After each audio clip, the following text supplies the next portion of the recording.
এরপর চারুলতা মাকে নিয়ে আসবো আপনাদের সামনে। এরপর চারুলতার বাবা তার মাকে ডাকতে থাকে। জয়া, জয়া, আরে ও জয়া, কথা কি শুনতে পাচ্ছ না নাকি বলো তো? দেখ দেখ মীরা, তোর বাবা এখন আবার আমায় ডেকে মরছে। এখন কাজের বেলায় বুঝি জয়ার ডাক পড়েছে, তাই না? যাবো না, হাজার ডেকে মরে গেলেও ওর মেয়ে দেখানোর কাছে আমি যাবো না। একাই নিজের মেয়ের বিয়ে দেবে বলে। তুমি এটা কি করে করতে পারলে মীরা? আমার সাথে আমার বিয়ে করবে বলে কথা দিয়েছিলে। তুমি তুমি কি করে ওই মোড়লের বাড়ির এই ছেলের সাথে নিজের আশীর্বাদ করে নিলে? তুমি কেন বাধা দিতে পারলে না? সবাইকে তুমি বলে দিতে পারলে না যে তুমি আর আমি দুজনকে ভালোবাসি? আমি তো মনে মনে তোমার বউ বলে মনে করি, আর তুমি আমায় স্বামী মনে করতে পারলে না মীরা। তুমি কি আমায় মন থেকে কোনোদিনও ভালোবাসনি?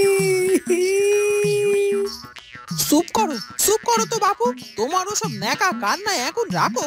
আমার মেয়েকে তুমি যে সে মেয়ে মনে করো না। খবর নিয়ে দেখো গিয়ে, মোড়ল গিন্নি তার নিজের হাতের কাকুন জোড়া খুলে দিয়ে আমার মেয়েকে আশীর্বাদ করে রেখে গিয়েছে, বুঝলে তো? তাই যদি হয় তাহলে আমি মোড়ল গিন্নি আগে মীরাকে আশীর্বাদ করে রেখেছি, তাও আবার আমার মায়ের 7 নুড়ি হার দিয়ে। শোনো তোমার অমন 7 নুড়ি হার না আমার মেয়ের এবার গন্ডায় হবে, বুঝলে তো?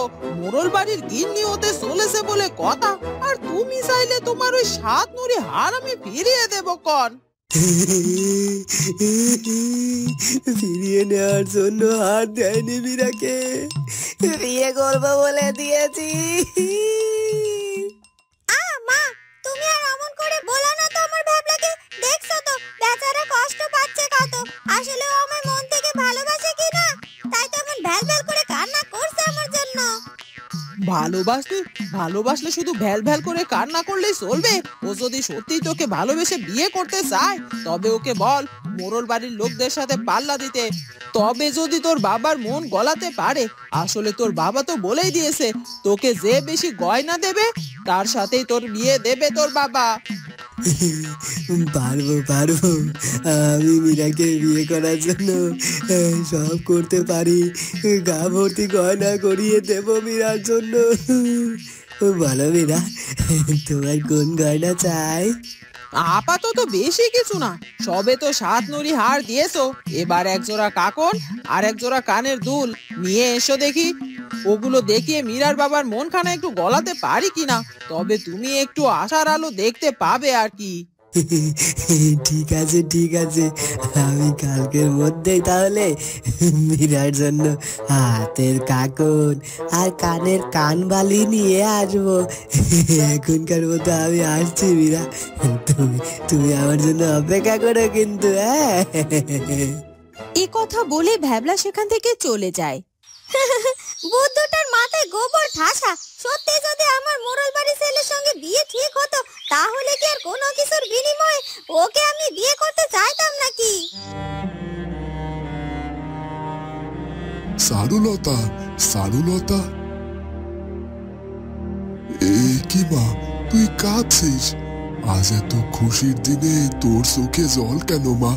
তবে কি এই বিয়েতে তোর কোনো মত নেই? তুই কি? না বাবা, তেমন কিছু না। আসলে আজ আমার মায়ের কথা বড্ড বেশি মনে পড়ছে। আজ আমার নিজের মা বেঁচে থাকলে হয়তো খুশি হতো। নিজের মেয়ে কেমন শাড়ি চুড়ি পরতে দেখলে মায়ের হয়তো খুব ভালো লাগতো। হয়তো আমার হাত টেনে কনিষ্ঠ আঙ্গুলের নখটা কেটে বলতো আমার মেয়ের যেন নজর না লাগে, বা হয়তো চোখের কাজলের কালি নিয়ে কানের পাশে লাগিয়ে কথা বলতোই। কিন্তু এসব কিছু যে আমার ভাগ্যে নেই বাবা। কাঁদিস না মা, কাঁদিস না, চুপ কর। আমি জানি তোর মনে অনেক অশান্তি, তুই কোনোদিনও সুখের ছোঁয়া পাসনি। কিন্তু তুই চিন্তা করিস না মা, আমি তোকে হয়তো তোর মায়ের অভাব দূর করে সুখ দিতে পারবো না, কিন্তু তোর জীবনটা খানিকটা বদলে দিতে পারবো রে। দেখবি বিয়ের এরপর তুই এক নতুন জীবন পাবি মা। নতুন স্বামী, নতুন সংসার, এইসব নিয়ে তুই ব্যস্ত হয়ে যাবি। একা একা মন খারাপ করে মাকে নিয়ে ভাবার সময়ই পাবি না হয়তো। সত্যি কি তাই বাবা? বাড়িতেও তো আমি সারাদিন কত কাজ করি, লালুর সাথে সময় কাটাই, তবুও তো। পাগলি মেয়ে আমার, এ বাড়িতে যতই কাজ করিস না কেন, শ্বশুর বাড়ির ব্যস্ততা যে অন্যরকম রে মা। তখন তোর নিজের সংসারের কাজ নিয়ে তোর মাথায় কত চিন্তা থাকবে। তখন দেখা যাবে হয়তো এই বাপটাকেই ভুলে যাবি। এইসব কি বলছো কি বাবা? আমি তোমায় ভুলে যাব? এটা কখনোই হতে পারে না। আমি তো এখন থেকেই ভাবছি, আমি যখন এই বাড়িতে থাকবো না, তখন তুমি বাড়িতে ফিরে এলে তোমার যত্ন আত্তি কে করবে? সময় মতো তো তোমার ওষুধপত্র, খাবার দাবার কেউ গুছিয়ে দেবার নেই। কিছু একটা ব্যবস্থা তো হয়ে যাবে, ও সব নিয়ে তুই ভাবিস না তো। তুই এখন শুধু ভাব নতুন সংসারে গিয়ে কি করবি সেখানে। নে মা, অনেক রাত হয়েছে, এখন ঘুমিয়ে পড়। এরপর চারুলতার বাবা তার ঘর থেকে চলে যায়। ওদিকে রাতের বেলায় ভ্যাবলা তার বাড়িতে ঢুকতেই তার মায়ের চিৎকার চেঁচামেচি শুনতে পায়। মায়ের চিৎকার চেঁচামেচি শুনে ভ্যাবলা পা টিপে টিপে চোরের মতো চুপি চুপি তার ঘরে চলে যেতে থাকে। কে কে নিল আমার 7 নুড়ি হার? আমার আঁচলে থাকা চাবি দিয়ে আমার আলমারি থেকে 7 নুড়ি হার বের করে নেওয়াটা যে সহজ কথা নয়। কার এত বড় বুকের পাটা হয়েছে? একবার শুধু চোরকে ধরতে পারি, তারপর দেখাবো মজা। সেরেছে, মা কি সবটা বুঝতে পেরে গেল নাকি? সে আমি কাল রাতে মা ঘুমিয়ে থাকা অবস্থায় তার আসল থেকে চাবি সরিয়ে আলমারি থেকে 7 নুড়ি হারটা বের করে নিয়েছি। এ কি ভ্যাবলা, কোথায় যাচ্ছিস তুই অমন পা টিপে টিপে? নিজের বাড়িতে অমন চোরের মতো ঢুকছিস কেন রে বাবা? মানে এমনি আর কি মা। চোরের মতো মানে করছিস? ঠিক করে কথা বল।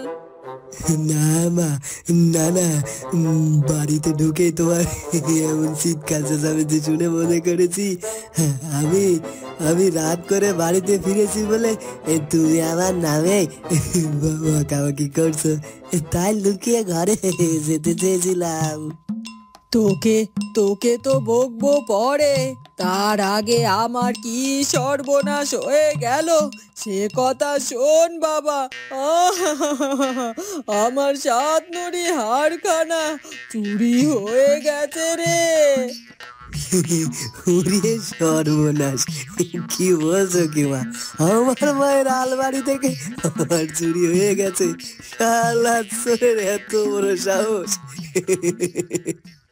হ্যাঁ রে বাবা, আর চোরটা যে সে চোর নয়, এত বড় চালাক ওই চোরটা যে আমার আঁচল থেকে চাবি নিয়ে সেই চাবি দিয়ে আলমারিটা খুলে হার চুরি করে আবার আমার চাবিটা আমার আঁচলে বেঁধে রেখে গেছে। আর আমি কিনা কিচ্ছুটি বুঝতে পারিনি। সেদিন বোধহয় একটু আমি গভীর ঘুমিয়ে পড়েছিলাম। দেখো দিনিকা, তুমি যে ভ্যাবলার মা সেটা প্রমাণ হলো আজকে। চুপ কর, বাড়ি এসেছেন উনি। কাল তুই বাড়ি থেকে কোথাও যাবি নে, কাল চোর ধরতে হবে। আমি বেশ বুঝতে পারছি চোর দূরের কেউ নয়, যে আমার সাথে এমন বেয়াদবি করুক না কেন তাকে আমি ধরেই ছাড়বো। ভ্যাবলার মায়ের মুখে চোর ধরার কথা শুনে ভ্যাবলার তো গলা শুকিয়ে আসে।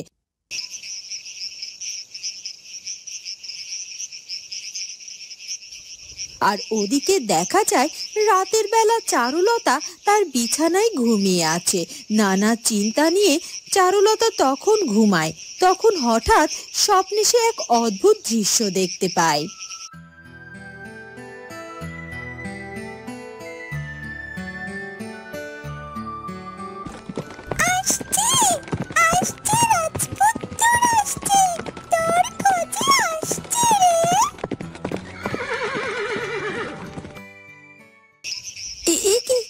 আমি কি স্বপ্ন দেখলাম?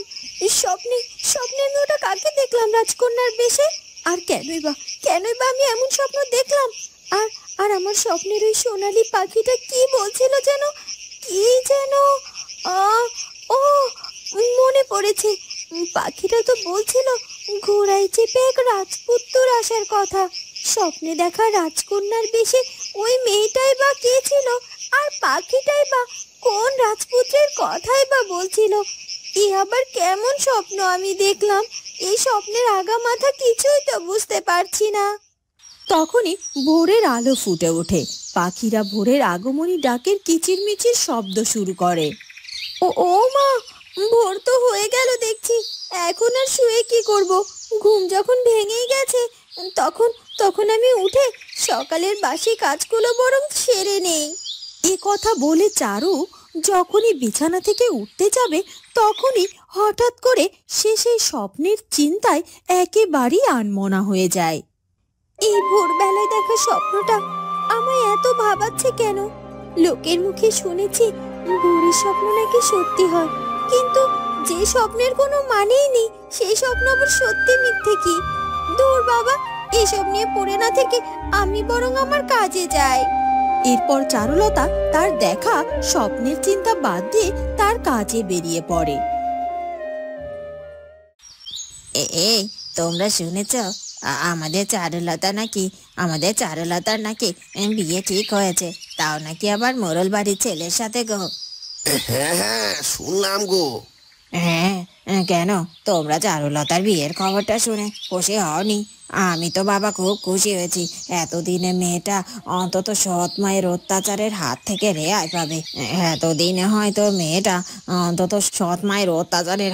রেহাই পাবে। চারুলতার জীবনটা এবার একেবারে পাল্টে যাবে গো। দেখো তোমরা, কারণ মোড়ল বাড়ির বউ হওয়া তো যে সে কথা নয় গো। আরামায়ে সে মেয়েটা বাকিটা জীবন কাটাতে পারবে। সব সময় আশীর্বাদ করি যেন মেয়েটা সুখে শান্তিতে থাকতে পারে। মাহারা অসহায় মেয়ে কিনায় চারুলতা, ওর মতো মেয়ে হয় না। হ্যাঁ, চারুলতার বিয়ের খবর শুনে আমরা খুশি হব না কেন বলো তো? এ তো খুশি হওয়ার মতনই কথা, কিন্তু চিন্তা তো এক জায়গাতেই গো। চারুলতার মতো শান্তশিষ্ট ভদ্র মেয়ে হয় না গো। আর ওর যার সাথে বিয়ে ঠিক হয়েছে তার ব্যাপারে তো আমরা কিছুটি জানি না। মোড়লের ছেলেকে তো আমরা কোনোদিনও দু চোখে দেখেছি বলেও মনে পড়ে না গো, যে আদৌ গায়ে বায়ে সুস্থ কিনা, নাকি কানা নাকি খোরা না বোবা, তার কিছুটি তো বলতে পারবো না গো। সত্যি তো, এভাবে তো ভেবে দেখিনি কথাটা। কিন্তু যোগু দাদা যখন তার মেয়ে চারুলতার বিয়ে দেবে বলে ঠিক করেছে, তবে নিশ্চয় ছেলেটার ব্যাপারে খোঁজ খবর নিয়েছে গো। কি যে বলো কি বৌদি, সে ছেলেটা বিলেতে নাকি ব্যবসা বাণিজ্য করে, তার খোঁজ নেবে কি করে? বন্ধুরা, কার সাথে হতে চলেছে চারুলতার বিয়ে? আর চারুলতার স্বপ্নে দেখা সেই রাজকন্যাটাই বা কে ছিল? আর ভ্যাবলার চুরি করার বিষয়টা কি ধরা পড়ে যাবে তার মায়ের কাছে? এই সব কিছু নিয়ে আসছে চারুলতা গল্পটির পরের পর্ব। আর আমাদের আজকের পর্বটি ভালো লাগলে অবশ্যই আমাদের চ্যানেলটিকে সাবস্ক্রাইব করে দেবে। ধন্যবাদ।